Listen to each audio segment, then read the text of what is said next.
Senhoras e senhores, muito boa noite. Está entrando no ar mais um Universidade e Comunidade, um programa produzido pela Universidade Federal de São Carlos, numa parceria com a Câmara Municipal de Araras, no estado de São Paulo.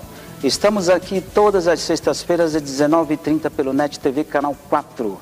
Aqui no NET TV Canal 4 estamos às 19h30 toda sexta-feira, mas você pode nos acompanhar também pelo youtube.com.br, digite Universidade e Comunidade, lá você encontrará todos os nossos programas.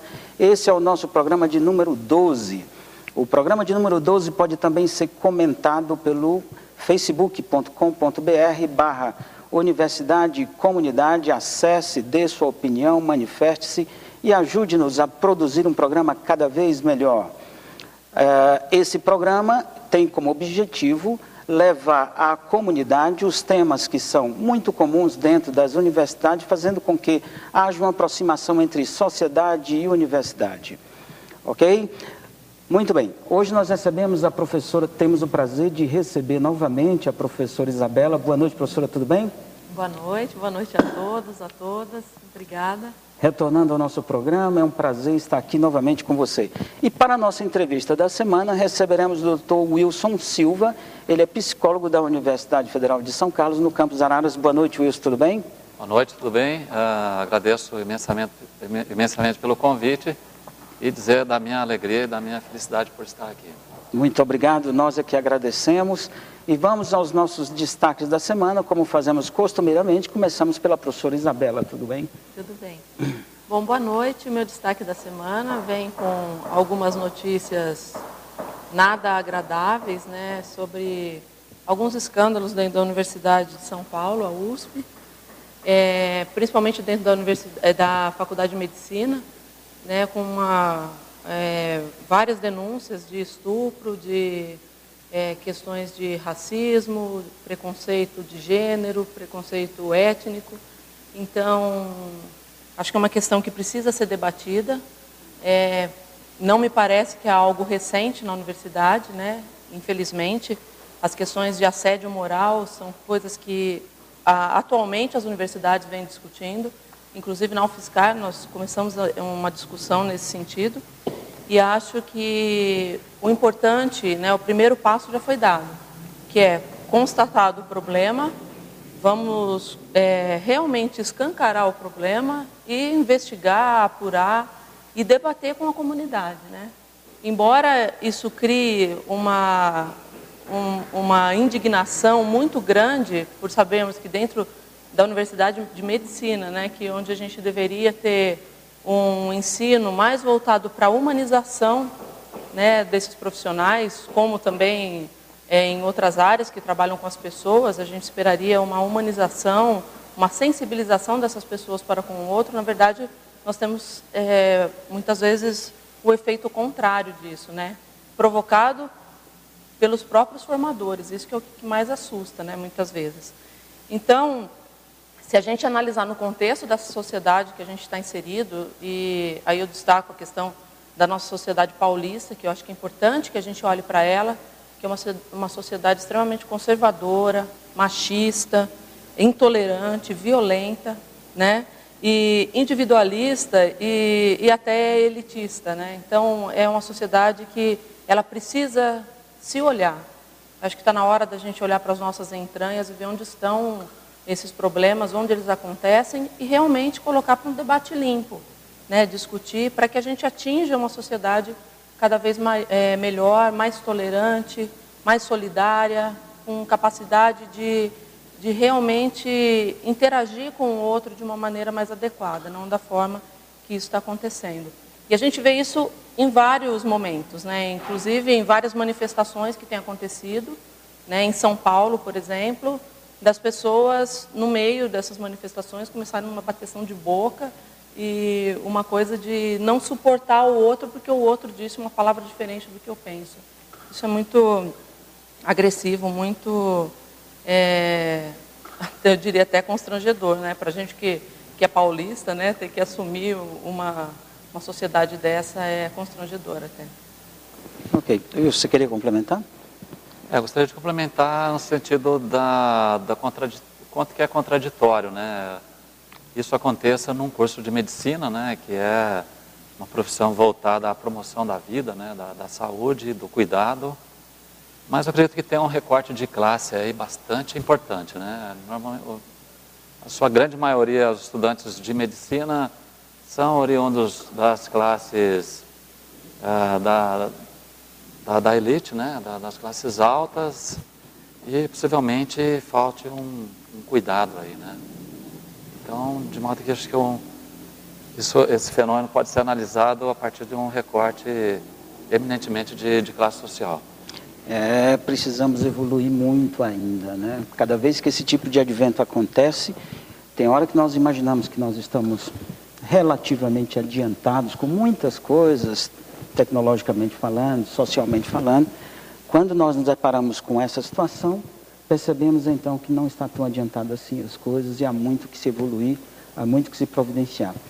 Nesse sentido do que a professora Isabela falou, pelo menos fica a possibilidade de se escancarar o problema e começar a enfrentá-lo de frente e quem sabe num futuro muito próximo, se resolva essa questão. A gente espera que sim. E assim, só mais um detalhe que eu acho que, na verdade não é um detalhe, mas é a questão da relação com as mulheres, que é algo que me choca bastante, porque me parece que muitas vezes isso aconteceu em festas e que essas meninas estavam alcoolizadas ou drogadas, entendeu? Então, ao mesmo tempo que as pessoas se sentem no direito, se a pessoa não tem condição de dizer sim, eu quero, ela muito menos tem condição de dizer não, eu não quero. Então, numa situação dessa, você se aproveitar de uma pessoa que está incapacitada para exercer, entendeu, o seu direito e para dizer o que pensa, eu acho que é uma situação assim que me deixa bastante enojada, para não dizer outra coisa, né? Uma situação asquerosa. Asquerosa, né? Muito bem. E engraçado não, né? Impressionante como todo esse seu destaque tem a ver com o nosso tema que nós trabalharemos aqui daqui a pouco. Mais alguma coisa, professora? Não. Então vamos ao meu destaque da semana. Você que está em casa sabe o que é delação premiada? Sabe o que é acordo de leniência? Não? Então, no que tange a delação premiada, eu gostaria de lembrar uma informação, um pedaço da música do Bezerra da Silva, que ele chamava de cabueta, né? Tinha uma expressão numa música dele, chamava de cabueta, seria o cabueta premiado, né? O que nós temos visto na mídia recentemente é que uma série de atores, eles estão sendo detidos e quando detidos por atividades indevidas, eles entregam os seus parceiros a partir de um acordo feito com a justiça e esse acordo produz uma pena menor, por isso que é chamado de delação premiada, e um retorno dos recursos, não sei se totalmente ou parcialmente, para os cofres públicos. É uma triangulação que acontece entre atores do setor público, empresários e políticos, e isso vem acontecendo sistematicamente no Brasil, e é o que nós temos acompanhado, que vem acontecendo com a Petrobras. Uma grande empresa nacional está passando por um momento de constrangimento, dado o nível elevadíssimo de corrupção. O que é chamado de acordo de leniência é o mesmo princípio, porém praticado entre o Ministério Público, a Justiça e empresas, que as empresas são flagradas e aí elas automaticamente assumem que de fato cometeram ilícitos e a partir disso passam a devolver os recursos para o Estado. Oxalá Deus ajude que essa postura que está acontecendo nesse momento permita uma limpeza, um novo momento para a empresa, para as instituições, porque o que nós estamos vendo nesse momento é realmente muito deplorável, é de fato algo muito negativo para a sociedade brasileira. Para vocês terem uma ideia, os acordos que já foram promovidos até esse momento, nós estamos falando aqui desta sexta-feira, e até o momento os acordos produziram a devolução, pasmem, de quase R$500 bilhão. Quer dizer, e isso nós estamos falando apenas do começo, poderá ser que isso seja muito maior, como diz o Chavão, apenas a ponta do iceberg.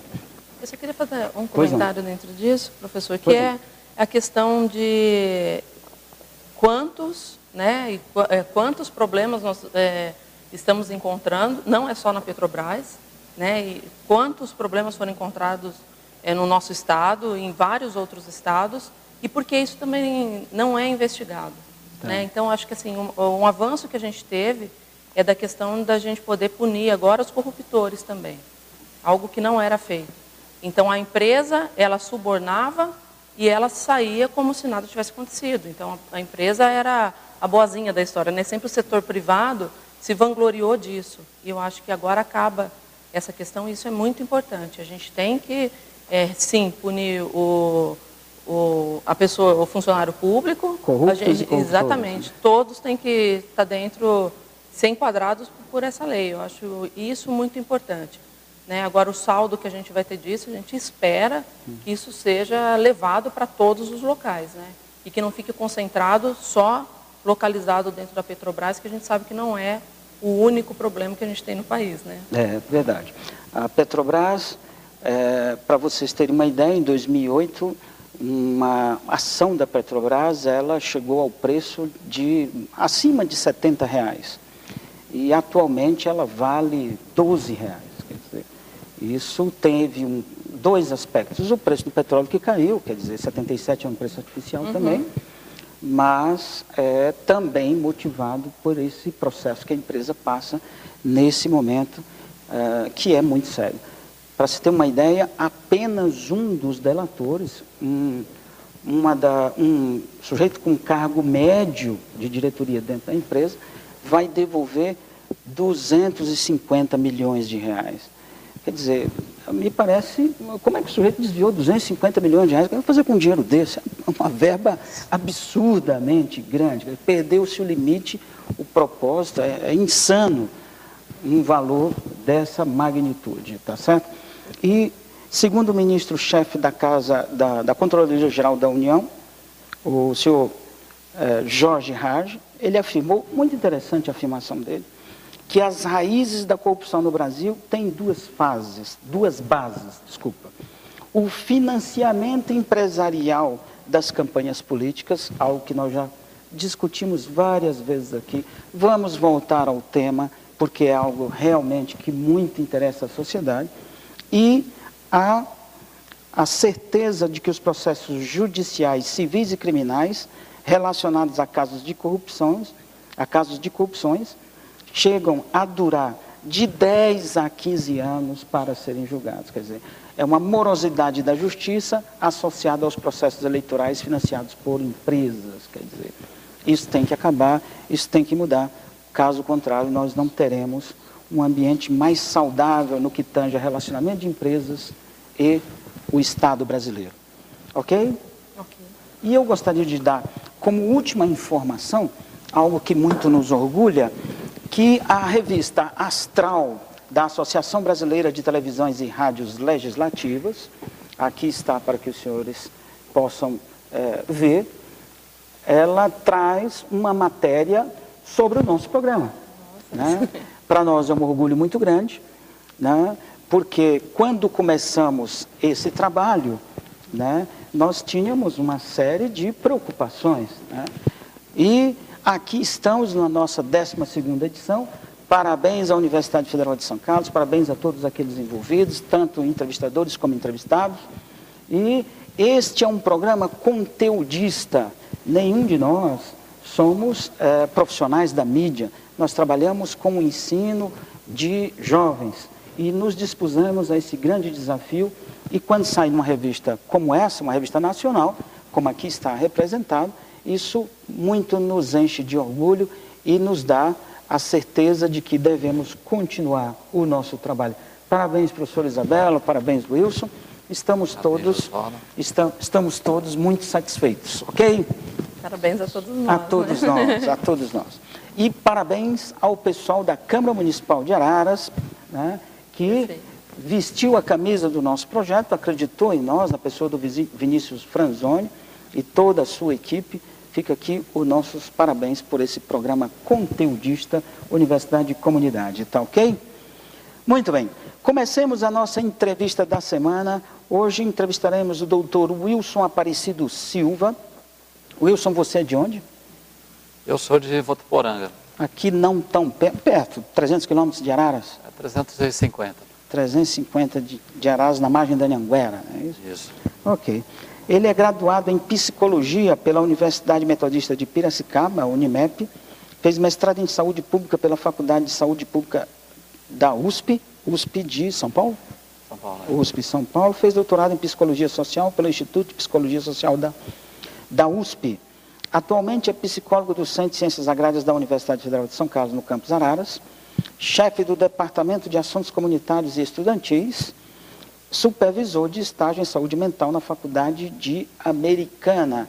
O Wilson vai falar para nós hoje sobre jovens nas universidades, porque no nosso campus, em Araras, nós recebemos 1.200 jovens, aproximadamente, entre graduação e pós-graduação, e o desafio nosso com esses jovens não é só ensinar, né, o nosso conteúdo das disciplinas, né? Nós temos que torná-los, não torná-los cidadãos, mas auxiliá-los no processo de formação dos cidadãos, né? Assim construiremos uma sociedade melhor. Wilson, qual o papel da universidade, do setor de assuntos comunitários da universidade no acompanhamento desses jovens na Universidade Federal de São Carlos? Olha, nós vivemos um momento histórico, né? Nós estamos cumprindo um papel histórico dentro da universidade, que é o de receber cada vez mais jovens em situação de vulnerabilidade social, né? Então, para a gente ter uma ideia, o UFSCar, por exemplo, a partir de 2014, né, 50% dos alunos que entram são alunos por meio de reserva de vagas, né? Então, mais importante do que o ingresso na universidade é garantir a permanência desses alunos, né? De todos os alunos, especialmente aqueles oriundos das camadas socialmente menos privilegiadas, né? Okay. Então, a gente vive um papel histórico, né, na universidade, que é a universidade cumprir efetivamente a sua função social, né? Que é receber cada vez mais aquelas pessoas que foram excluídas, né, historicamente da universidade pública. Okay. Wilson, diz pra gente um pouquinho assim, quais são os problemas que você encontra mais no seu cotidiano em relação a essa permanência dos alunos? Nós temos uma equipe, né, então eu faço parte do Departamento de Assuntos Comunitários e Estudantis,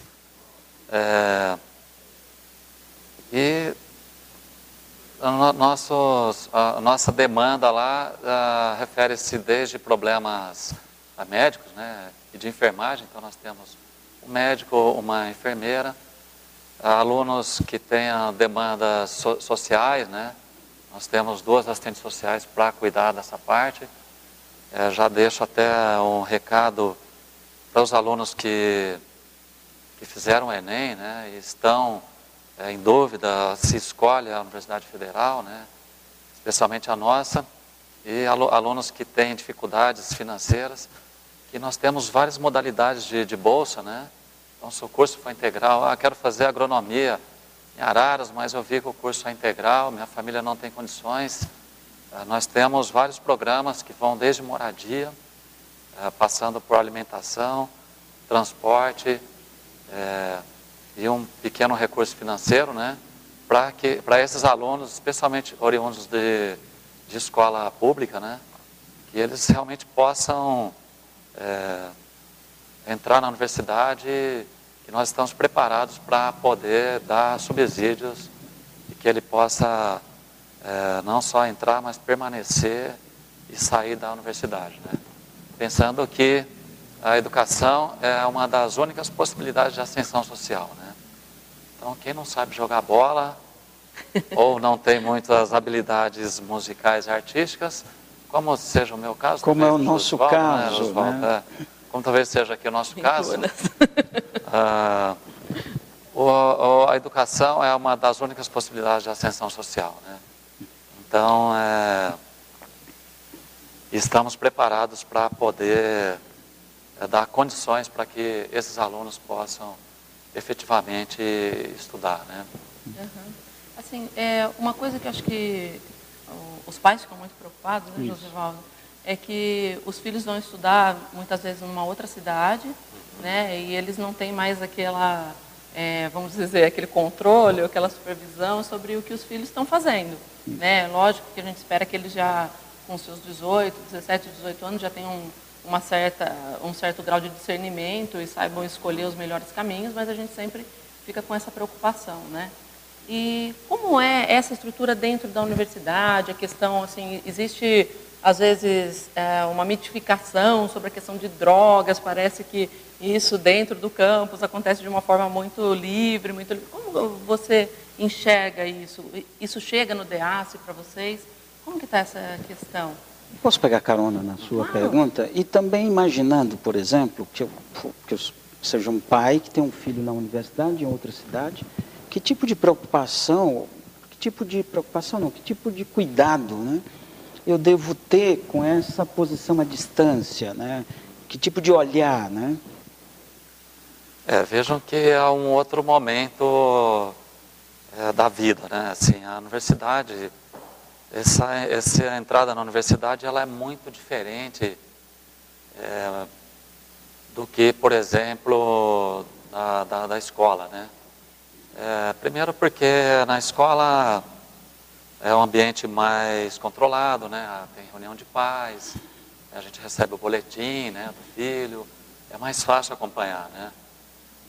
O filho entra na universidade, do ponto de vista civil e legal, ele já é de maior, né? Então, na verdade, essa estrutura, ela já ela tem que ser trabalhada ao longo da vida também, né? Porque fica difícil para os pais, logicamente, o pai, né, uma mãe, ela pode entrar em contato, por exemplo, com o coordenador de curso, né, da universidade, solicitar informações, ou lá do nosso departamento, né, para que a gente possa acompanhar, né. Agora, essa entrada da universidade, na universidade, coincide com uma série de outras questões na vida dos jovens, né.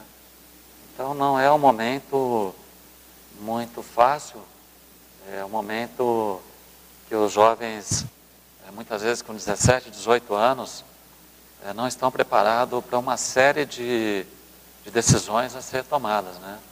Então, ele tem que decidir que carreira ele deva seguir, aspectos religiosos envolvidos também, né. Ele muitas vezes tem dúvidas em relação à sua religiosidade, aspectos ideológicos. Suas sexualidades, né? Exatamente, sua sexualidade, né? Questões relacionadas ao gênero. Então, é um turbilhão de coisas. Por isso que é um momento de crise, né? E crise é a palavra que vem do grego crises, né? Com K, né? Que significa época de mudança, tomada de decisões, e no chinês antigo significa crescimento, né? Então, embora seja bastante difícil, todas as crises que passamos na vida significa crescimento, né? E não só na adolescência, né? A nossa vida ela é repleta de decisões, de escolhas a serem tomadas, mas em determinadas épocas da vida nós estamos mais ou menos preparados, né? E hoje, cada vez mais cedo, os jovens têm que tomar decisões que vão impactar ou vão refletir durante toda a sua vida, né? Então, é isso. Eu acho que eu estou pegando do ponto de vista mais geral, né? Uhum. E especificamente em relação à questão das drogas na universidade, as drogas, elas são, vamos falar de uma droga que é mais, que a prevalência é maior, né? No caso a maconha, por exemplo, ainda é considerada uma droga ilícita, né? Então, dentro do espaço institucional não é permitido, assim como o álcool, né? E também o cigarro em determinados espaços, né? Então, nós, enquanto agentes públicos, né, nós temos que seguir a lei, né? Então, dentro do espaço institucional, não tem nenhuma possibilidade, né, de uso e de consumo de nenhuma substância, né, seja lícita ou ilícita, né. Agora, o ambiente universitário, acadêmico, é um ambiente que oferece muitas possibilidades, né, possibilidades em relação a muitas coisas. Como diria Guimarães Rosa, viver é negócio muito perigoso, né. Então, nós temos que saber, né, por que caminhos a gente anda, e logicamente nós devemos experimentar as coisas, né, mas nós devemos ter cuidado em relação às coisas, né. Uhum. Não experimentar de tudo, né, logicamente, e aquilo que a gente for experimentar é saber usar, riscos, né. né? Uma coisa é você tomar 1, 2 copos desse de cerveja. Outra coisa é você tomar 30, né? Então, vai muito da relação que as pessoas têm com as coisas do que necessariamente do que com as coisas em si, né? Na universidade eu já estou há 17 anos nesse campus e eu tenho acompanhado, né, durante todo esse tempo essa transformação, né, esse caminho deles, né, e esse turbilhonamento, né, de mudanças, de crises, como você falou. No momento em que eles chegam, eles saem de casa para uma outra cidade, eles vão morar longe dos pais com outras pessoas, às vezes estão desconhecidas, né? Tem uma outra proposta pedagógica na vida, passam a ser responsável do seu próprio tempo. E isso, muitos deles, principalmente entre o primeiro e o segundo ano, eles se desestabilizam. Ficam perdidos. Ficam. É muito comum encontrarmos aluno no terceiro ano, que aí ele já voltou para a sua condição, né, mais estável, vamos dizer assim, e aí você pergunta para ele, mas por que você está fazendo essa disciplina só agora? Ele disse, porque no primeiro ano eu realmente fiquei, desandei, patinei, fiz muito. E isso, internamente no campus, nós temos muita dificuldade de fazer esse tipo de controle. Às vezes alguns pais que estão nas suas cidades pensam que nós poderíamos cuidar dessa juventude 24 horas. Não temos, nem temos esse dever, né? Nem temos esse dever. Então, é importante que se diga isso aqui.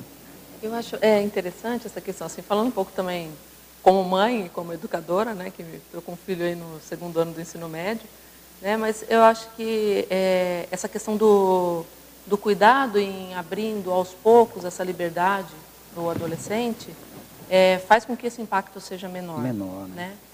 Eu vejo assim, quando eu entrei na universidade, tudo isso já estava na universidade, colocado dessa forma, a gente, não só dentro da universidade, mas é porque ali você tem uma liberdade maior, exatamente por estar longe dos pais.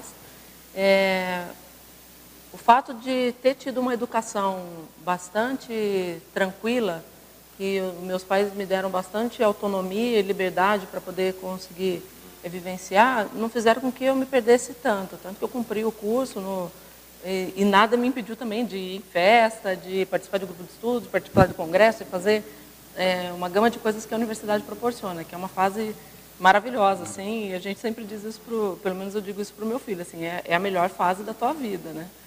E nesse sentido, eu percebi, assim, alguns colegas que chegaram com uma educação muito castradora, e esses realmente se perderam muito, né? Tiveram muita dificuldade, porque a partir do momento que você tem que controlar exatamente todo o teu tempo, ver quando você vai estudar, quando você vai poder ir para uma festa, quando você vai ter que fazer isso, ou sabendo que se você for numa festa e você tem prova no outro dia, você tem que arcar com essa consequência, né? Claro. Não é outra pessoa que vai fazer isso por você, né?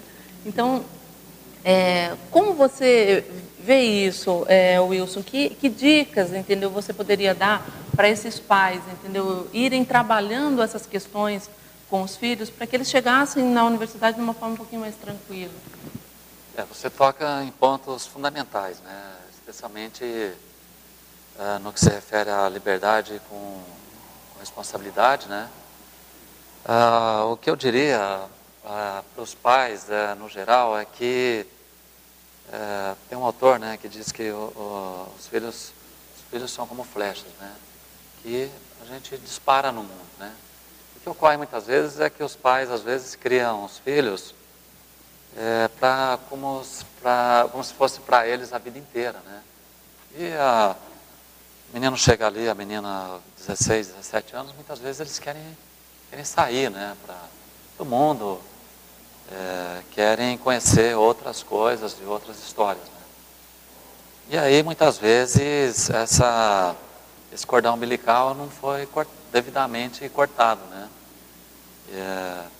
Seja criando uma dependência muito grande, né?